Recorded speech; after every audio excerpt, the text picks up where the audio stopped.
Hello and welcome to the Retro Hour podcast, episode number 55, your weekly dose of retro gaming and technology news with me, Dan Wood. And me, Ravi Abbott. You're looking a bit tired, Ravi. Oh, I'm shattered. I've just been travelling from Ireland. Well, I went to Ireland and back. All that Guinness? Yeah, it's lovely Guinness in Ireland, you know, much nicer than in the UK. So you've been out there, you did 4 days in Ireland in the end for the first Amiga Ireland show.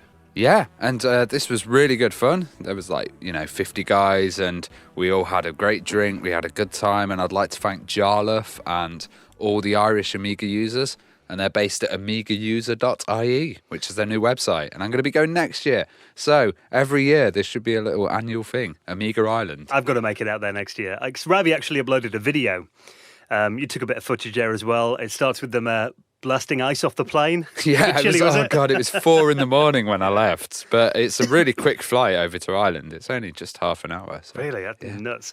And then you got whooped in the Sensible Soccer tournament. Oh, yeah, God, I was awful. But it was such a good time. There was David Pleasance there. There was Trevor Dickinson. But I also did something extra special for the Retro Hour afterwards. Well, you're going to be able to hear Ravi's little... you did a little kind of package that you recorded out there, little show report that we're going to put on the end of this week's show. Yep. But before that, though, we do have a rather special guest on this week's show. Now, I'm sure everyone's read the show title and seen it in the video by now. But you went to hang out at John Romero's secret Irish lair. Now, this is a guy that we've wanted on the podcast for ages. We've been trying to organise it over email. In the end, you just thought, I'm going to go to his house. I'm going to go, and I'll tell you what happened. I kind of got... left in an alleyway with the Irish organiser of the event. Yeah. And we went onto a street that I'm not going to name, and suddenly a door opened and John Romero was there on this inconspicuous building. Doesn't look like any major games place or anything. And Jarlath ran away because Jarlath was like, wow, overwhelmed. Starstruck, was he? Starstruck, and just him. literally ran down the street. And I went up to the studio and had an interview with him. So there might be a bit of kind of general noise on this interview, but, you know, this is perfect. This is with the man. Yeah, well, he's got like a top secret studio then that no one knows about. Top secret studio, yeah. Only you know about. Yeah. Did you have to be blindfolded on your way there? Blindfolded, a helicopter and everything. Spin you around 5 times Yeah. and take you in. So... we're talking the guy behind, games like, let's name a few of John Romero's games. Wolfenstein 3D. Oh, Doom and Obviously. Quake. Yeah, id Software.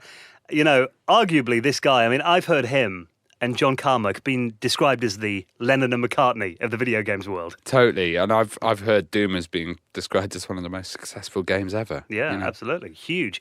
So we're going to get the inside story. Ravi sat down on Ravi's travels in Ireland, pint of Guinness in hand, in John Romero's secret studio. You're going to get the full inside story on the creation of games like Doom, Wolfenstein 3D, and his new game coming out as well. Yeah. And how he killed the Amiga. Oh, yes, there is a little bit of Amiga in there as well, guys. So that's coming up on the Retro Hour in around 20 minutes from now. Now, we've got to say a massive thank you to everyone who keeps this show going. We aim to give you a good show every week and bring you people like John Romero. And without people like David McLaughlin, Andrew M. Marsh, Stephen Leary, and Daniel Willars, who all made very generous donations to the Retro Hour podcast this week, the show would not be possible. So thank you so much for your support. And if you ever want to put, a couple of quid in the tip jar, doesn't have to be much. We've got it on the front page. Little PayPal link at theretrohour.com. Completely at your own discretion. Now, competition time. Now, we had this competition running a couple of weeks ago, didn't we, to win a signed copy of legendary British producers, the Oliver Twins' new book, Let's Get Dizzy. Yep. Now, we had hundreds and hundreds of entries for this competition. We set you a question. Who was Dizzy's girlfriend? And of course, it was Daisy. Yeah, it wasn't Princess Peach, all right. I think pretty much everyone got it right, to be fair. But selected at random, well done to Ross Mantle, who is going to get a signed, personalised copy of the Oliver Twins book, signed by the twins themselves. I expect that in the post in the next 28 days. And the winning doesn't stop there. No. Now, when I was with John Romero, I got him to sign a couple of things. Ooh. And we've got a signed copy of an absolutely amazing book, Masters of Doom. And it's how two guys created an empire and transformed pop culture. This is all about Doom. And, I put it down there. I said, John, what do you think of this book? And he said, it's all true in there. So There you go. From the man himself. Yep. So you got that signed, a copy of that book, and also Ultimate Doom Collection Edition for the PC. Yeah, so this has like, Doom 2, Ultimate Doom, all the kind of old school Dooms in there. So these are both signed by John Romero. Yep. And you're giving these away. These are worth a fortune. What are you doing? I could have kept them as well, but listeners, go for it. Oh, Ravi, you're all heart.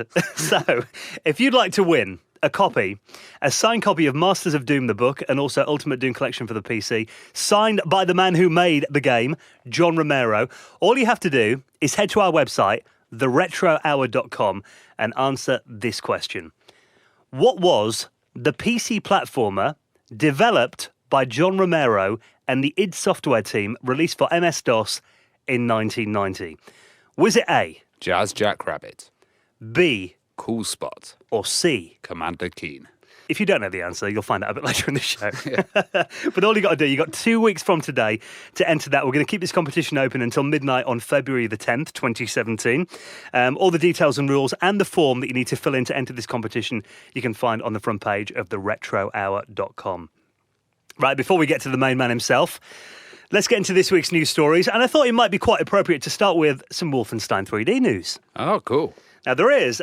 This is a mod on Wolfenstein 3D. There have been many over the years. This is actually, the Wolfenstein 3D source code got open sourced and released back in like 1995. Yeah, because I noticed mods versions were going on systems where they hadn't had Wolfenstein before. Yeah, and before when you had like Doom mods, you had to have the WAD files, but the original on CD or whatever.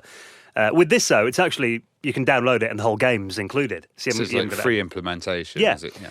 And this is called Atom Project. So it's a mod of the Wolfenstein 3D, runs on the engine. 34 new levels, though, and it's basically a new story. This is set in World War II, like the original game, and it's basically Germany has figured out the nuclear bomb. Ah, wow. So you've got to go and stop it before they launch that on London. Oh, so that's great, and I can see that there's kind of, nuclear waste and atomic bombs in this, and God, I can imagine the explosions and stuff. Yeah, well, I downloaded this before, and the download is 1.6 megabytes with the engine all included in the game to run it, the EXE. But it's so well done, It really, if you just want a new version of Wolfenstein 3D, graphically it's amazing. There's some really funny bits in there as well. It's all retextured and stuff, isn't it? Yeah. Yeah, and it's all, I run new this on enemies and yeah, it's all new, everything in it. And it's, I run this on my 1080p monitors, and it looks really smooth and it scrolls really nicely. So if you want to download that, it just came out on January 22nd, so it's brand new. I think there's only about 100 people have downloaded it so far. That's so cool. Go and check it out. It's called Atom Project Wolfenstein 3D. I'll pop a link in the show notes at theretrohour.com. Now, I got myself a new laptop recently. Oh, well, which one was it? It was the ultra gimmicky MacBook Pro with the touch bar. Ah, the touch bar. Well, there is some interesting things you can do with the touch bar, and running Doom is one of them. Now, why doesn't that surprise me? Yeah. Now, everybody tries to run Doom on everything, as we know, fridges, microwaves, clocks, whatever's going. But this one's crazy. It's a full playable version, but it's like squashed Doom because it's on this touch bar. So what's the resolution then? It's 2170 by 60. Yeah, okay, that sounds about right. So this isn't like, see, when I first saw that, I thought, is that just a controlled? But this is actually a full game that you play on the touch bar. Yeah, and it's got sound effects, and you can like go through the levels and everything. But I don't know how you'd view it properly. There's a video of it working on this thing. Well, that's really, because I got this, and I mean, if you haven't seen this, it's basically Apple's latest 13-inch MacBook Pro. The high-end one that I just bought recently, you've actually got, it's kind of like, it's a little OLED display. It's essentially like an Apple Watch, but kind of stretched out over the top of your laptop keyboard. And, you can use it for, that kind of changes when you've got video editing software. You get mark in and mark out points, and you can scrub your timeline. First day I got it, you sent me a little Pac-Man animation that goes across it, didn't you? So there are some cool stuff that people are doing with it. Yeah, there's a Nyan cat one. So you can have a Nyan cat going across the screen. Yeah, worth the extra £300 to get that model, I think. Absolutely. Yeah. Just for the cat. Just for Nyan cat, yeah. So, if you want to download that, if you do have one of those, we'll shove that in our show notes as well. Now, speaking of the Mac, I've been playing around with my new MacBook Pro recently, and I found this really cool emulation suite that is only available for macOS. I don't know if you've heard of this. It's called OpenEmu. No, I haven't, and it looks really nice because I've been in an absolute bloody nightmare at the moment. I've been trying to put Hyperspin on my PC so I can sit and play with wireless controllers and have it on a nice TV, and it's just crazy, like the amount of configuration you have to do and everything. That's always put me off, like kind of doing emulation, especially emulators that do more than one system. Yeah, multiple systems, that's the issue. And it's like, am I using the right emulator? Is this fast enough? Blah, blah, blah. Well, this thing, I mean, it kind of goes into the Apple philosophy of, it just works, as Apple say. Yeah. So what it is, it's a program that you download. You don't need anything extra to run it. You don't need, like, system ROMs or anything like that, for the actual machines. No BIOSes or, nothing like that. And this is just one file you download, you double-click it, it opens this really nice UI, and then you put your game ROMs, you download them from your favourite website, and you just plays them. It just looks like Spotify or Steam or something like that. And this covers, a load of systems. All the classic Atari 2600, 5200, 7800, the Lynx, Game Boys are all in there, different variants of the Game Boy, the NES, N64, PCFX, Sega 32X, Sega CD, Mega Drive. So all you do, literally, you can plug in a USB controller. You might need to use an adapter if you've got a Mac like me because of those USB-C ports. Yeah. But, yeah, it's literally plug and play. This is really good, and I reckon it would be good for doing stuff like screenshots and kind of, recording your gameplay. It's just, unfortunately, it's only available on macOS at the moment. I would like to see them put it out on Windows and Linux as well. Because I think, I've been playing around with this. I'm going to do a video on this hopefully in the next week or so. So I'll stick that on our Facebook when I do. But it's just so slick. Yeah, no, it looks really nice, and it's totally free as well. Yeah, absolutely. So the website for that is openemu.org if you want to check it out. Now, Atari are a company that we've always, found quite interesting. Yeah, well, they're the pioneers of video games, aren't they? So. But, kind of the early Atari stuff. I mean, I've got an interest in the 2600 and the 5200. Not really machines that I played around with all that much. A little bit before our time, those machines were. But if you ever wanted to play any of those classic Atari games, very soon you might be able to play them on your wrist, apparently. Okay, how's this going to work? Is it going to be like an Atari watch? Oh. Well, that's what I was thinking at first. Now, obviously, it's not the real Atari. I think it's Infogrames, own the trademark to them currently, don't they? Yeah. If I'm not mistaken. I think so. So what they're going to be doing, apparently, last year they announced that they were going to go back into the hardware business. So they're going to be doing new Atari-branded hardware. And the first thing they're going to be doing is this kind of a wrist strap. So what they've actually done is they're working with a company who did, I don't know if you saw this, it's a company called Now Computing, and they did the game band for Minecraft last year. Oh, no, I've not seen this. No. So before you get too excited about the prospect of maybe having an Atari watch or something, what this is, I presume it's probably going to be similar to the Minecraft one. That was essentially a wearable USB stick. Okay. Well, it wasn't even a Tamagotchi or anything. It's got a little display on it, and you can kind of customize the LEDs on there. So you can put make it into a creeper or whatever of Minecraft. Oh, okay. And it kind of wraps around your arm, and you plug it into a computer. So it's essentially for your kids. You can put all of their save game, Minecraft worlds and stuff on there as well. And it kind of has the Minecraft game on there, so they plug it into a new machine, it'll install Minecraft but and load you on can't the actually play on the no. Oh. So it's just which the fact that they're working with this Now Computing company who did that, I imagine it's probably going to be like a kind of collection of Atari 2600 ROMs and an emulator, and maybe some LED screen on there, but you plug it into a PC. And yeah, because they were saying that they had the Pokemon Go bands as well, which would kind of tell you the locations of local Pokemon. Yeah, they're running like Google Maps or something. Yeah. But I've been seeing this, on quite a few websites, and everyone's like, oh my God, they're going to make like an Apple Watch killer. But I've done a bit of digging down. I think it's probably going to be just a wearable USB stick with an emulator on there. But get a Tamagotchi. Well, it's cool to see, Atari brand on stuff, maybe. I don't know. Yeah, I think that's good. So, we'll keep an eye on that one. We'll let you know if we hear any more. Yeah, I hope it is an Atari watch. Yeah, I'm going to have to get rid of my Apple Watch then. Maybe not. So thank you for checking out episode number 55 of the Retro Hour. Ravi's report from Amiga Ireland is coming up at the end of the show. And is there a bit of audio of you getting thrashed on this Sensi?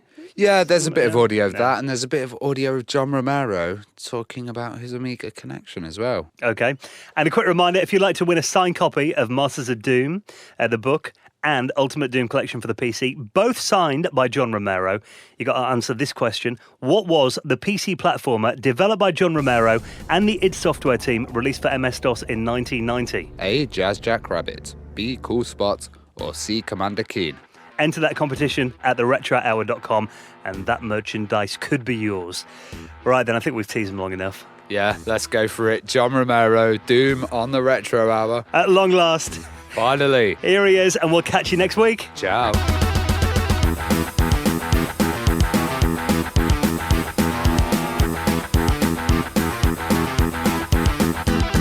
So, this is the Retro Hour, and I'm talking to John Romero. Hello. How are you doing? Doing great. Yeah, and I've come up to Ireland to see you in your wonderful studio. Yep. It's really nice here. Thanks. I was wondering, what was your first computer experience that you ever had? Ooh, first computer experience. I'd have to say that it was probably the mainframe at Sierra College in 1979.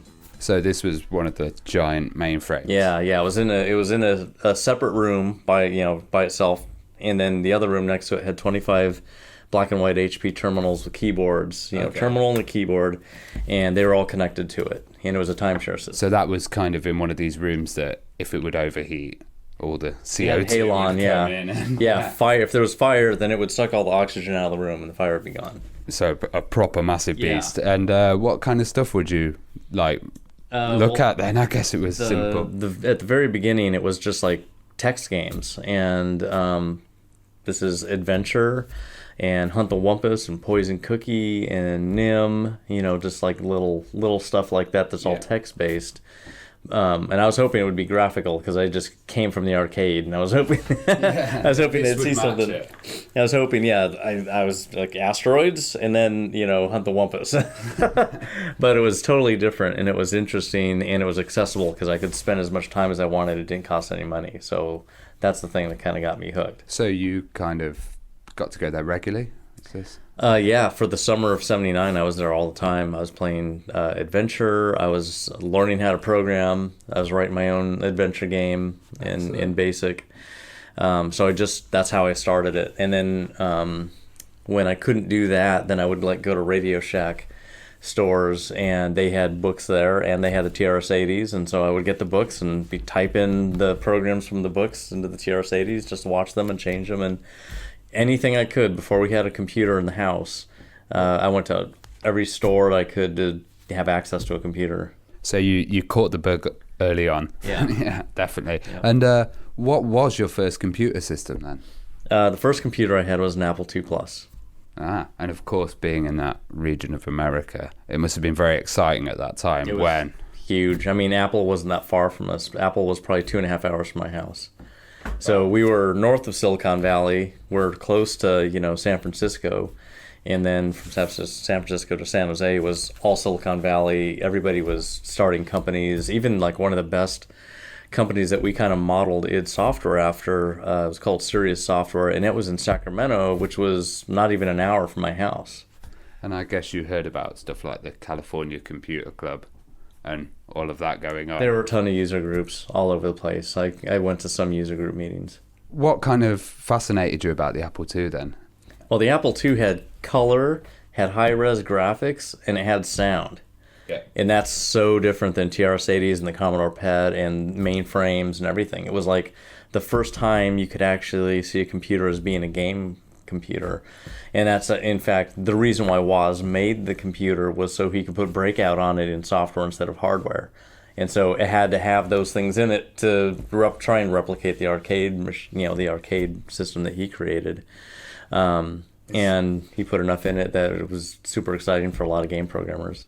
Totally, and it seems to me that the Apple II is where it kind of started, because there was even the piracy scene was started on the Apple II. Yep, yeah. In fact, before the disk drive appeared, I think in '79, the Disk 2, people were using cassette tapes, and there was, in fact, cassette tape copy protection.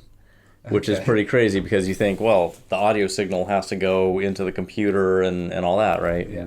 How's that going to work?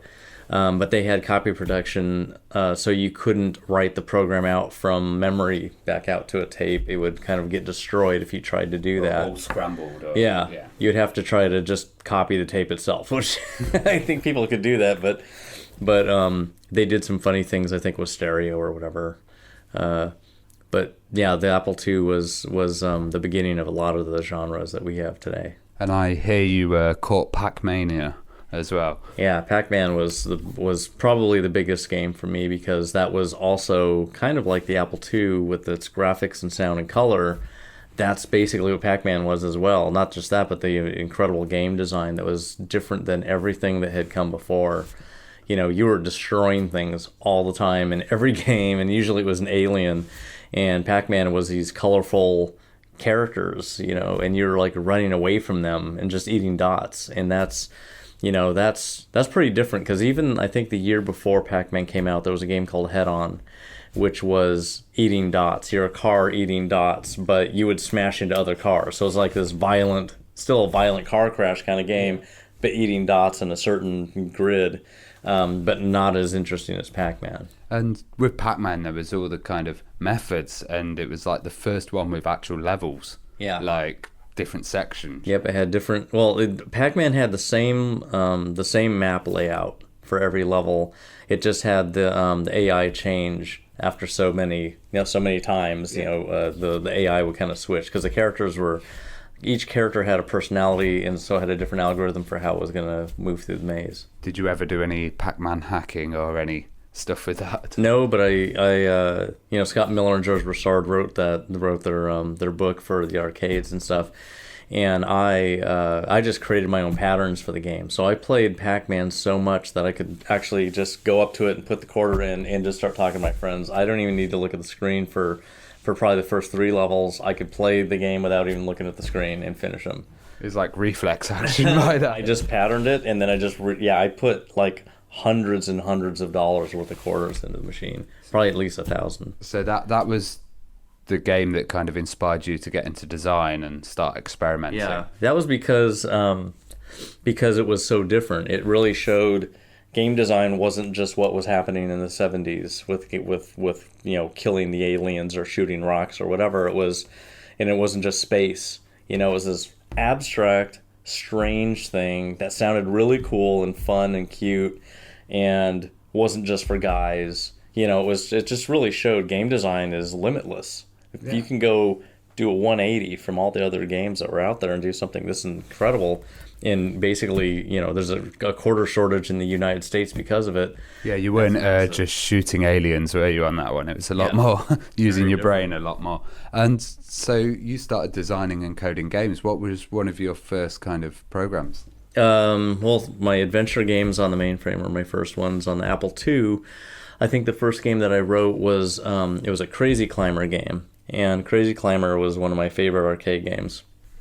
In fact, I think I was in an arcade tournament in 1981, and Crazy Climber was one of the games we had to play. And I love that game.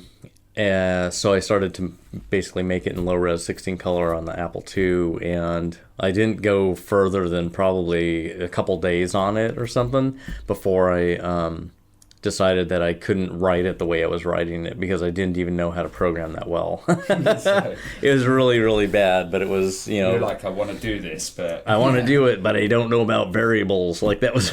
Not knowing about variables is pretty crippling. What point did you decide you were going to make a career or have a go at becoming a games designer?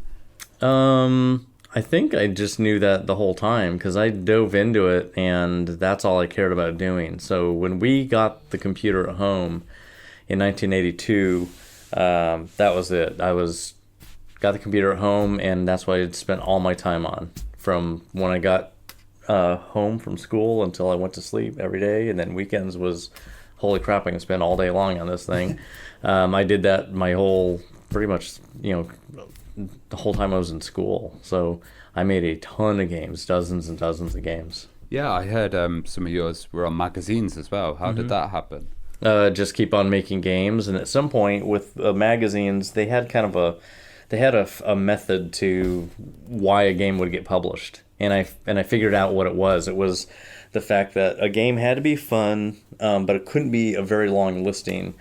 They would print programs. They would print games that had BASIC and machine language or assembly language, and those tended to be shorter listings because BASIC does so much heavy lifting in print statements and in disk I/O and that kind of stuff that it doesn't take that many lines of BASIC to do a lot of that, and then you can focus on your core loop and graphic stuff in assembly. So I figured out, hey, if I did that, maybe it'd be short enough that they would print it, and that's exactly what happened. I had submitted,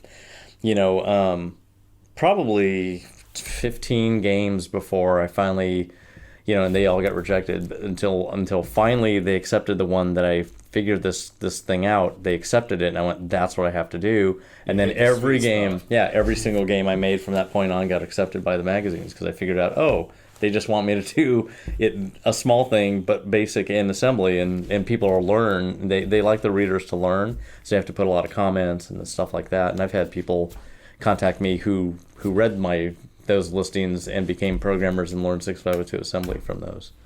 Well, I was wondering what your parents thought at the time as well, because their son, he'd be into computers and suddenly getting games on magazines and stuff. Yeah, well, they, I think after they got me the computer, that was kind of it. Like they were too busy with their work and all that kind of stuff, so they never saw anything I made. They maybe recently saw Doom, but games aren't part of their world. Computer games aren't. They bowl all the time, and that's a game. They've been doing that for their whole lives, but on computers, they really aren't big computer gamers, so they never, they don't have consoles, So was it hard to kind of explain to them that you can actually make money out of I never did that. No, I just made game. I just did my own thing. Yeah, I just, they didn't really know what was going on. They just were doing their own thing, and I just made games and sent them out, and that's what I kept on doing. Excellent. Well, I was wondering how you started working with Origin Systems as well. Yeah, well, Origin was great because that was one of my favorite companies. I probably had 3 favorite companies back then. Serious Software and Origin and Sierra, Broderbund probably, and Sierra. I mean, those are like the biggest ones, but Broderbund had such a high quality level. I'd say that Sierra was probably number 4 for me, and number 1 was Sirius, number 2 was Origin, and I loved the Ultima games. So, and I'd finished 1 through 5. I'd finished every one of them. So when I went to Apple Fest 1987, I had decided that I had to get in the game industry. I could not wait any longer. It was just like ridiculous that I've been programming for years in assembly language. I've made so many games, and I wasn't there, and it's like, well, I'm not going to get anywhere if I don't do something. Like, no one's coming over to me to say, hey, we just saw your stuff, do you want a job? No one's going to do that, so you have to actually go do it yourself. So I went to this Apple Fest, which was at the Moscone Center, which is where GDC happens every year. Now it does. Back then it didn't exist. But when I went there, I went to the Uptime booth, and that booth, everyone was playing my game that I had published on Uptime. So it was like a Qbert style game, and the publisher, the guy who owned Uptime, offered me a job, which was in Rhode Island. So I'm like, cool, there's a job, one job. I went over to the Softdisk booth, and they found out that I had done Uptime publishing, so they're like, hey, maybe you want to join us too. So I was like, possibly a number 2 job. And then I went over to Origin's thing, which is completely different than those guys. Like, these guys were amazing. And they had just gotten Ultima 1 rewritten in 6502 assembly, so it wasn't a BASIC. And one of the computers was just showing that, and the other computers were showing Ultima 5, a demo of Ultima 5, because it was still in production. It was not going to be done for another 7 months. Even though the poster said October 31st on it, it was like September at that time. There's no way. And I went up to the computer that was running Ultima 1. I just threw the disk out of there and stuck in one of my disks and rebooted the computer. And the marketing woman comes over and is like, "What are you doing?" I said, "I want to show you something." And luckily, I got into it quick enough before she came over that I could show her this game that I'd written in double res, which was a tough thing to write back then.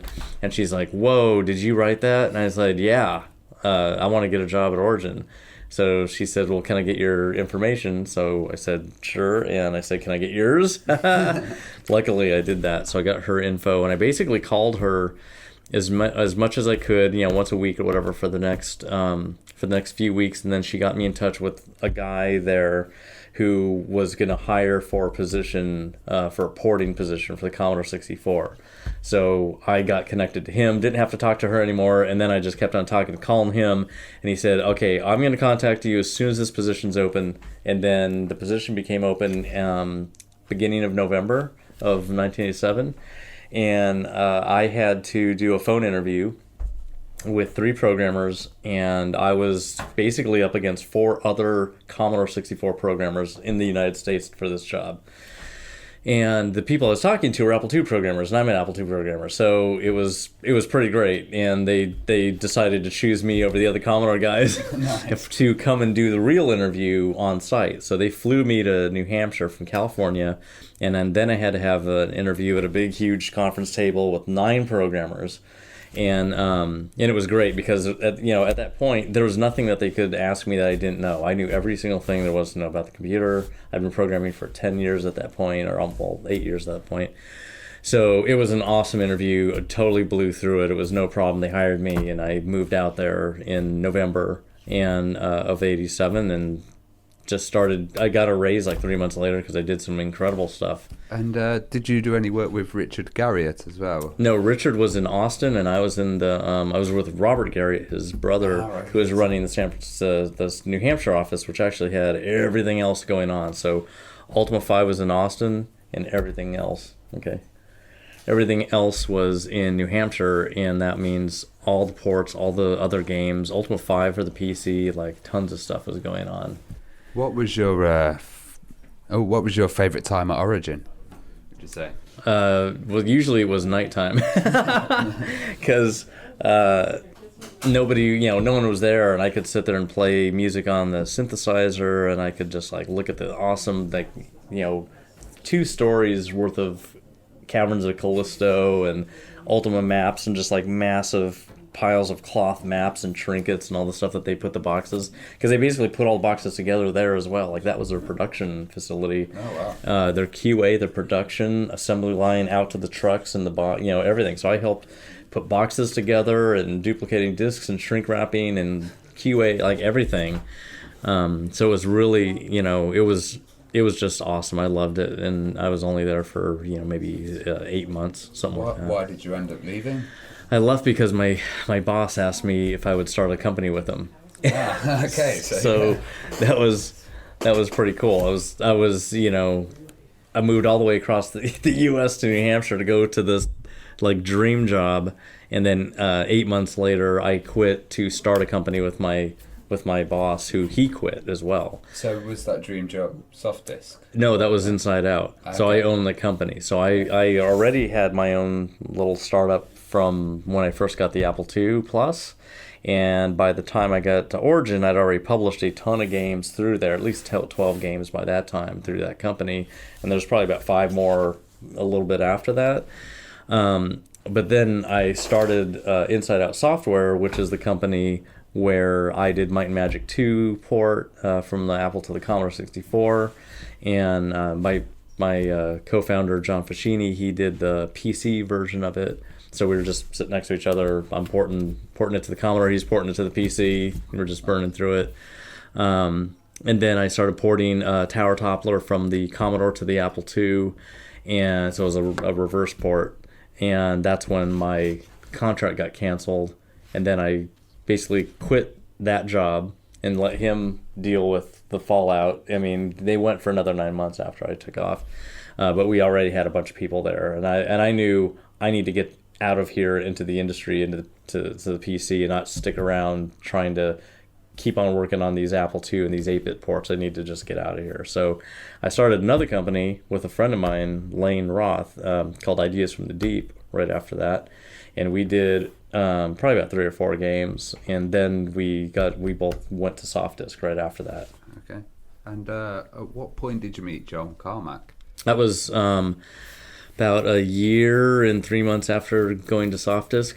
So I'd been making stuff pretty much every month since I got to soft disk. And when I basically told the president that I was going to go to LucasArts, it was back then it was Lucasfilm, so I just said, I got to make games. I need to make games every day. I can't do this utility stuff and catch up, help these guys, whatever. I want to just make games all day long. So I'm going to go to Lucasfilm. And he's like, no, don't leave. We'll start a game disc. And you can just do games all day long. So I said, all right, but I want a team. I want an artist and another programmer and someone to do management stuff because I don't want to deal with any management. So he said, no problem, we'll do that. And so I started looking for programmers in the Apple II. I made so many games back then that when I was working during the day on stuff, when I go home, I make more games. And I sell those games to soft disk on other disks, not the one I'm working on. So I made so much stuff that when I was looking for a programmer, this latest game that I'd made called Substalker was on a disc with Tennis by John Carmack. And so I had seen Tennis when they had published it, and I noticed that it was really, really well written, because on an Apple II you could just see on the screen just by looking at it how good something is programmed, and I thought, this guy's really, really good. So I asked if they would call him in for an interview, see if he'd be interested in working on PCs, making PC games, and they said, nah, he's not. We tried to hire him twice already. He's not going to do it. And I said, if he's making games all day long, I think that he probably would, especially if he's doing it on PCs and it's new stuff to learn. He also, you guys did a Super Mario clone? Yeah, that was after he came. That was a lot later. No, it wasn't that much later. I mean, so much stuff happened in the second half of 1990. Like, John got there, he wrote Catacombs on the Apple II while I was waiting to get the room that we could start the company, or start the Gamer's Edge department. As soon as we got that, we both go in the room. I write Dangerous Dave. He ports Catacomb to the PC from the Apple II one that he just finished, and he gave it to the Apple II department so they could publish it. And so we wrote that in 1 month, both those games in 1 month. And then right after that, we started working on the game disc, which was Slordax and then Shadow Knights, like right after that. And during those games is when we started basically id Software and made the whole Commander Keen trilogy, the first trilogy. And so all of those games, like, I don't know, 2, 3, 4, 5, 6, 7 games or whatever in 6 months. We coded like insanity. And that's right after we got it published with Apogee. That's when we quit and started the company full time. I find it really interesting as well that you guys worked with Apogee as well, because later on you guys kind of became rivals with the two different engines. And how was it working with Scott Miller and stuff? It was really great working with Scott. It was really easy. He's the one who contacted me. He had been publishing stuff on Big Blue Disc, which was at Soft Disk. Yeah. So he had been sending his submissions in and getting his games published, and like the Kingdom of Kroz games, all those Kroz games. And so he contacted me because he saw the games I was publishing on there, and he was setting up his shareware company, and he wanted to know if I would make some stuff like the stuff he saw, but make it for him, for Apogee to publish, which would be a pretty quick thing if I just kind of did something different to my game and made new levels or whatever. So instead, I just told him, I want to make all new stuff. I don't want to like port any of this other, this old stuff. In fact, the stuff we're doing is really cool. And I sent him a disc with, I think it was Slordax or something, and he's like, holy crap, because it used vertical panning, which no one had done yet, right? And so he was just super excited, and I said, that's already old and crappy. You got to see the thing that we just did, which was this Dangerous Dave and copyright infringement horizontal panning thing. And then he just went, oh my God, mind blown. I was mind blown. And then that's when he said, you got to make a trilogy for me. Like, it doesn't matter what it is. And John Carmack came up with the idea, what about a kid who saves the universe? And Tom Hall's like, I got the perfect idea. So Tom ran off and wrote down the Commander Keen paragraph and came back and read it to us. And we're like, that's it. That's what we'll do. So we put it in a letter and sent it to, Scott. There was really a need at that time for kind of platformer for the PC. Yeah, there were like Captain Comic was the platformer at the time back then, and it was an EGA game, which was like VGA really hadn't hit it yet. Still was like a year away from VGA being more prominent. Some people were doing games in EGA in high res, 640 by 480. But really 320 by 200 was the res that everybody was at, and EGA was the res that like most games were all done from 1987 on in EGA. So when we did Commander Keen, we did it in EGA. Captain Comic by Michael Denio, I think, was a huge game that everybody passed around, and it was a horizontal scrolling game, but it scrolled by chunks, because it wasn't smooth. It was using EGA latch mode to do it, but it was fast and it was fun, and he did a really great job on it. Someone soft disk played it every day, like he was addicted to it, and I thought it was a great game. I played a bunch of it. And what did you think about Scott Miller's shareware model as well? That we didn't know. We did not know. He told us what shareware was, and we're like, you know how to do it? We'll just make it and see what happens. Were you a bit doubtful? I was doubtful about how much money he was making on games. I think he said something between $15,000 and $20,000 a month at that time. So I was like, wow. I don't know how you're doing that, but okay, we'll do it and make it for you, and let's see what happens. So going ahead to Wolfenstein, you went in the shareware model with that, and that was everything that we did with Apogee was shareware. Yeah, it was incredibly successful. That was as well. Massively. I destroyed Commander Keen's numbers immediately. Yeah. And I'd also noticed that Ken Silverman was doing an engine, and you'd actually helped him later on his build engine. No, we did not help. No, we did not help Ken. We made the Keen engine, and then Apogee decided to build their own Keen engine with a guy named Gerald Lindsley. Okay. And they had the source code for the Keen engine, so it was easier for them to get their game going, get their engine going. And that's where Halloween Harry / Alien Carnage came from and stuff like that, or all those other games past Cosmo and Biomenace. And anyway, Ken Silverman is this kid that he found that saw Wolfenstein and was like, holy crap, I want to make a 3D engine. And I think his dad did all the math for him. His dad was a mathematician, so it was very helpful. And we were making the Doom engine. Doom had already come out, long before that. Like, we were always the first ones to come out with the new technology. So when Duke had come out, we were already shipping Quake. Like, we were already, okay. And we had taken forever to make the Quake engine. Like, a year and a half was a long time back then, and that's how long it took to make the engine and make the game. In the meantime, everybody's kind of playing catch up with the build engine, and they had made probably about 4 games using build at the beginning. They had Runes, which I don't know if that one had shipped. They had one Ruins. Sorry, it was called Ruins. Power Slave, which got published, and Duke 3D and Blood. And so those were the 4 first build engine games. One of them didn't really come out, I don't think. But they were really great. Duke was unbelievable. Such a fun game. Wolfenstein 3D, kind of what really inspired you to do the 3D? So we'd played around with 3D for basically 1991, 3 different times. So in January of 1991, John Carmack wrote this cool spinning cube demo in January while we were making the first idea of Quake. The Fight for Justice was what we were calling it. And so he played around with 3D then and kept on thinking about it for several months after that while we were making Dangerous Dave in the Haunted Mansion and I think Rescue Rover. And then he basically said, I want to make a 3D game. I want to try and do it. I think I can do it using this raster or this ray casting technique. So that's when we started working on Hover Tank 1.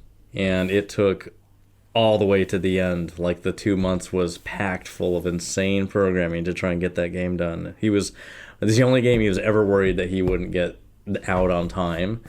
And anyway, did get it done, and that was the very first. Had some fisheye issues, but it worked, and it was solid fill polygon walls and everything. And then thinking more about it, and thinking about the the phone call I'd had with Paul Neurath, like a year in 1990. I had a call with Paul Neurath, and he was telling me about texture mapping, and I told John about that, and so he thought about how he could do that. A year later is when we finally make Catacomb 3D, and that's the first texture mapping, really more modern texture mapping. In November 1991 is when we shipped that game, which is still like a half a year before Ultima Underworld came out with their VGA texture mapping. EGA texture mapping is much harder to do.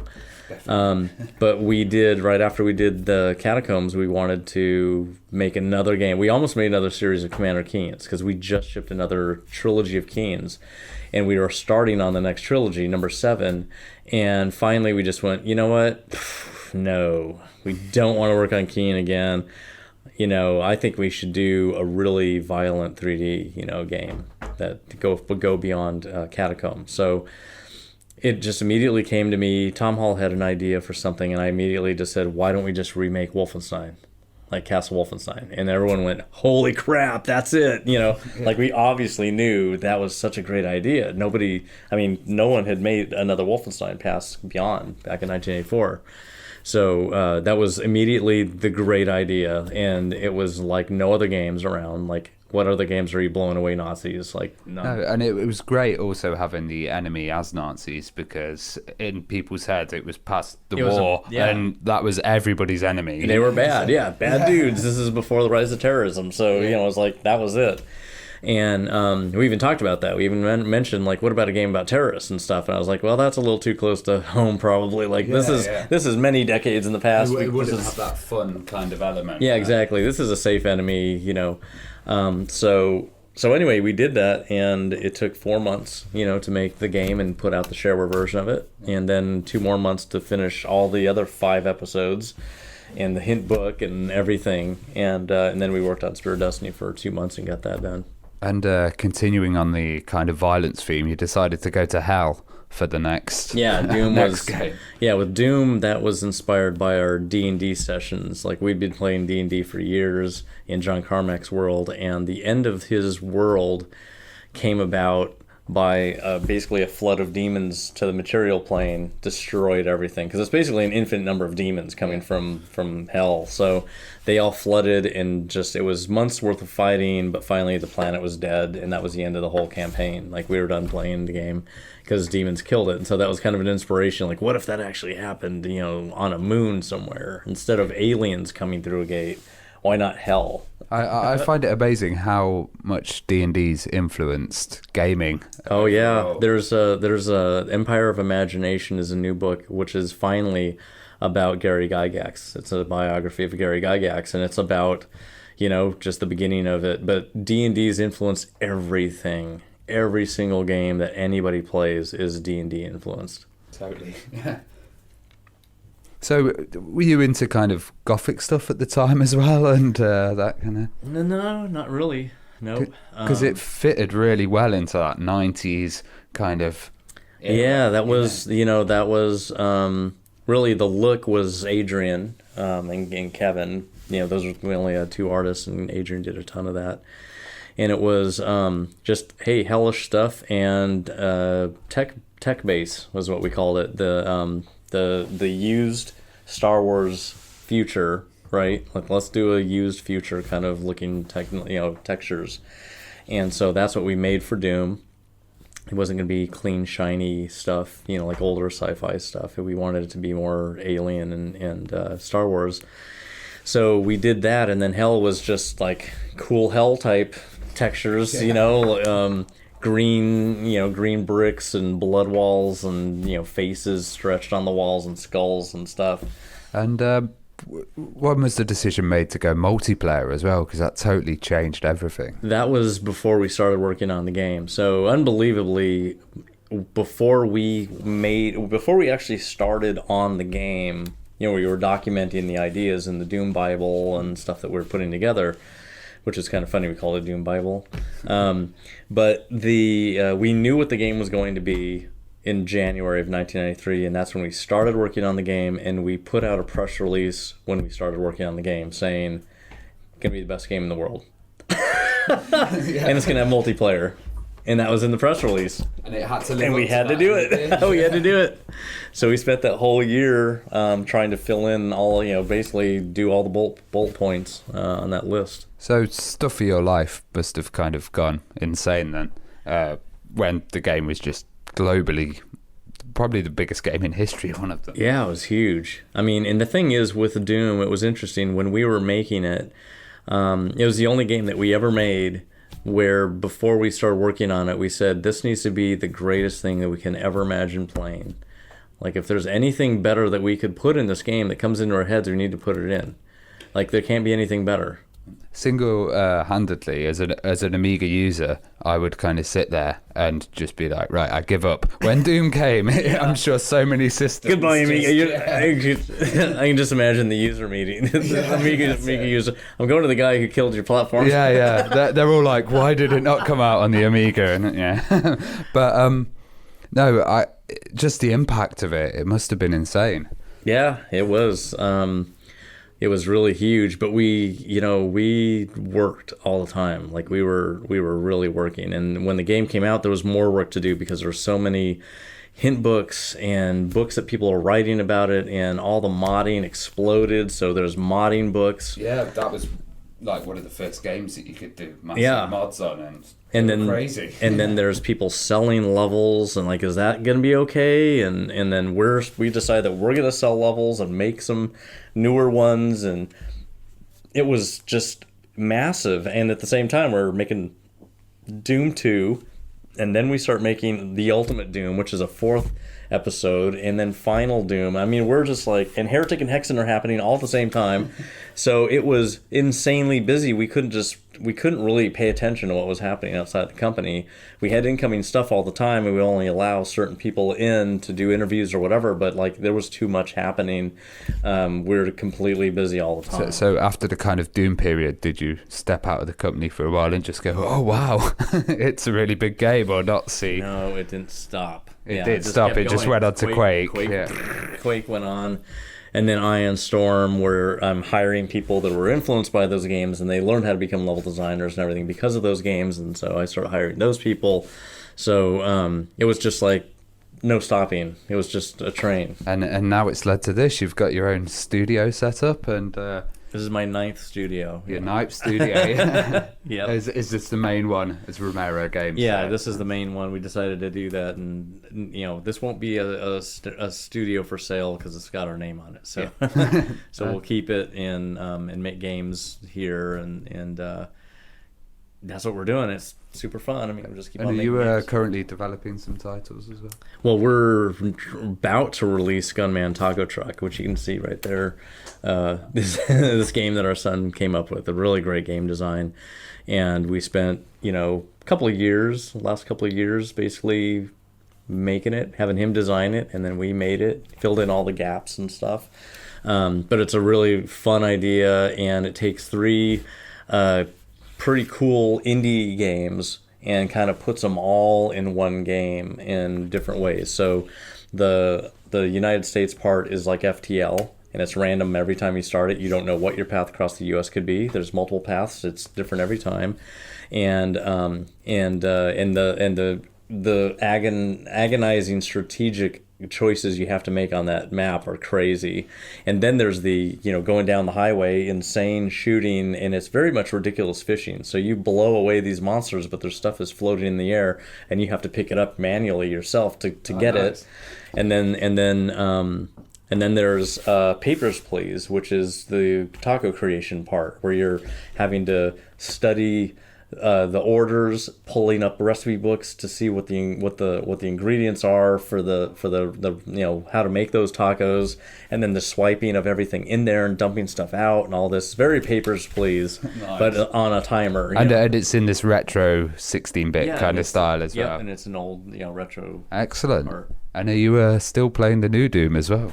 Actually, I haven't played it yet. I have it. I just haven't played the. I'm just not a console player. Yeah. But we just recently got Windows computers just to play games on because we're Mac people. Yeah. So we just got these Windows computers. So I need to just put it on there. I have it. I bought the whole thing. I just haven't played it yet. So Yeah, it's quite good, Oh, I but know, we'll I know have to it's see really what good. you say. No, I know it's really good. Well, thank you very much for talking to us, John. This has been a great interview. Cool. Thanks a lot. Hello, so I'm at Amiga Ireland at the moment. There's some really interesting folks here, so I hope you mingle a bit and find out who they are. Like Paul Kitching here has done some amazing 3D graphics for the Retro Hour podcast and the Viva Amiga movie. And Darren Glenn over here, among other things, he's running a web server on an Amiga 1200. I actually have a web page, a website I'm working on running off an Amiga. My wife has just told me that she's found Trevor Dickinson in Dublin Airport. Yeah, and they're just waiting on David Pleasance now, whose flight's a little delayed, but shouldn't be too much longer. So at the moment, I'm standing next to Kenny, who is doing the Sensible Soccer Tournament. How's it going? Very good. We've had 2 games gone so far. A 3-1 win for Holland against Brazil, and 3-0 win for England versus Portugal. And so yeah, it's cool. Yeah, why did I choose America? I don't know. I think is it the Trump effect? Yeah, maybe.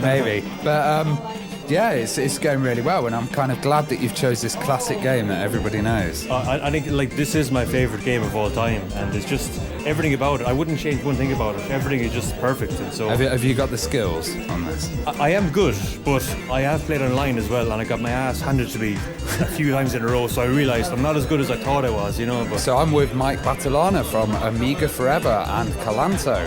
How are you? Thank you so much for being here. Thanks to hear, and thank you for the emulator as well. What we tried to do, also being former Commodore Amiga developers since the 80s, was to first make it accepted and legal, and then to keep investing into this, also to preserve the culture, because we have a powerful authoring environment that goes beyond emulation. And this you can then easier play in the future, very soon on mobile, for example, where the user interface is much simpler. Yeah, and that kind of complete package as well, because you have stuff like Amiga Kit on there and Amiga Sys, which are kind of full emulated environments, but you have videos of the history of Amiga and stuff.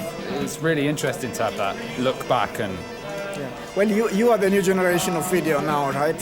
Yeah. We started the Amiga Forever Video Edition probably in the year where YouTube started. No? So things evolved, and we probably have to adapt ourselves with new formats. And just when you see something that looks old, even on our site, on our content, it's because resources are limited in this niche. However, we try to polish that up. And you also have the C64 Forever as well. Probably it should be called CBM Forever, because we are trying to preserve the entire legacy of the 8-bit Commodore generations, multiple systems.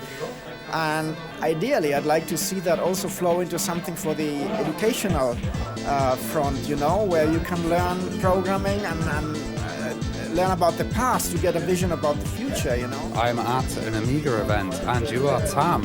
How are you doing? I'm doing great, thanks. Yeah, have you come far to see this? Yeah, I've come from Limerick today.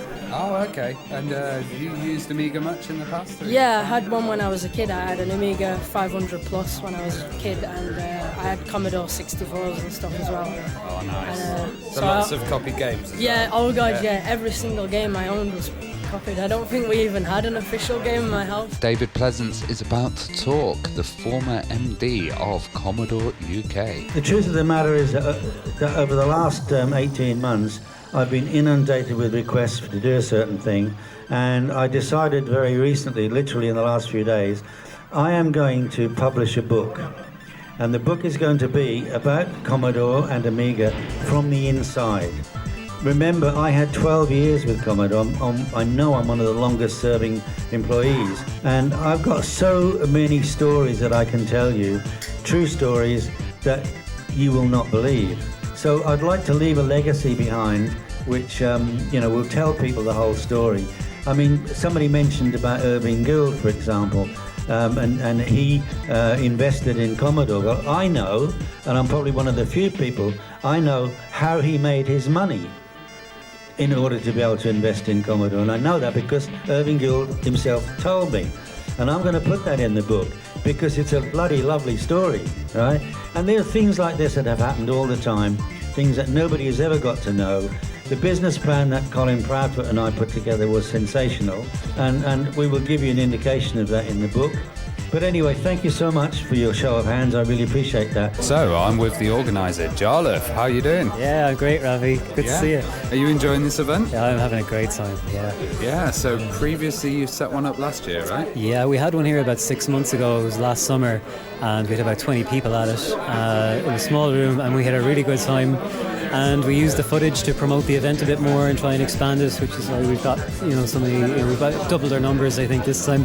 Yeah, excellent. Yeah, and of course, people like yourself coming have really been the icing on the cake. You've got some great stuff going. Are you going to continue? Absolutely. Every year, it'll be every January in Ireland at the end of the month, probably the second last weekend. So yeah, if you're listening and you're up for it, definitely keep your diary open.